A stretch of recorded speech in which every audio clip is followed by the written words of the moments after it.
Leo nawapa story ya baba mmoja, alikuwa na watoto wawili. Alikuwa na watoto wangapi? Mmoja akamwambia baba, nataka unipe hela zangu zote, nimechoka kukaa nyumbani kwako, nataka niondoke.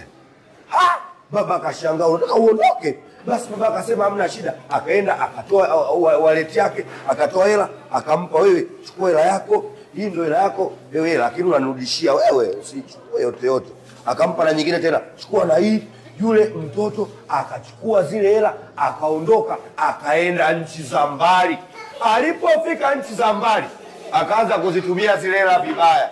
Akasema, wewe nipe soda. Akawa anapewa soda, anakunywa. Pia anaagiza tena, nipe na sausage na makuku. Akala zile hela zote zikaisha. Akakaa akasema, hii mbona sina hela, nifanyaje? Akaangalia watu marafiki zake wakamkimbia wote. Akaenda kwa mtu mmoja alikuwa anafuga nguruwe. Nguruwe analiaje? Hivyo. Hebu lia tena kama nguruwe. Tena.